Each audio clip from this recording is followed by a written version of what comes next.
notre métier de coach consiste à accompagner nos clients à trouver leurs solutions et finalement les dirigeants et les managers font un peu la même chose avec leurs équipes. Pourquoi est-ce qu'ils n'auraient pas eux aussi un espace confidentiel et sécurisé pour questionner différents aspects de leur mission, qu'il s'agisse par exemple de leur posture, de leur comportement ou de leurs émotions par exemple.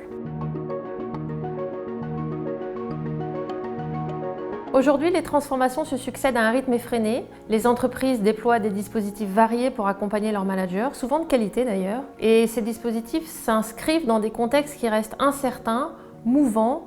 Le business revoit de plus en plus souvent les feuilles de route. La question qui vient est celle du coup de la cohérence et du bénéfice à long terme. Comment ancrer pour les managers ces apprentissages dans le temps?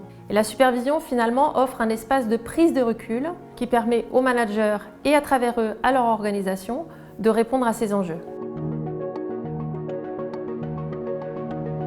Les sessions de supervision sont animées par des coachs de coach qui sont formés spécifiquement à cette pratique. On peut choisir d'en bénéficier de manière collective, par exemple pour des groupes de managers, c'est un format assez répandu, ou à titre individuel, comme de nombreux dirigeants le choisissent. Dans l'interaction de supervision, on est dans un espace de développement et de réflexion. Les personnes supervisées y trouvent un espace de diagnostic, de soutien et d'apprentissage. Ils arrivent avec leurs problématiques, les enjeux qui y sont liés et au fond, elles repartent plus éclairées sur la situation qu'elles vivent, en confiance. Comme il s'agit d'une démarche assez prospective en entreprise, on nous demande souvent d'expliciter la différence entre coaching, supervision, parfois même co-développement. Lorsque nous intervenons comme coach, nous accompagnons la mise en action et la recherche de nouveaux comportements. Lorsque nous facilitons en intelligence collective, par exemple en co-développement, le groupe peut partager des solutions.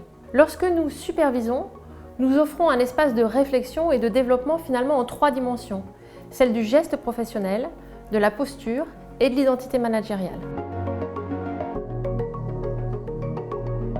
Finalement, les managers supervisés disent souvent la même chose, enfin un espace dans lequel on peut échanger librement, partager nos pratiques, nous sentir en confiance. Et je pense que ce qui nous fait le plus plaisir, c'est de les voir continuer sans nous, en animant de nouvelles communautés et en continuant le partage de pratiques.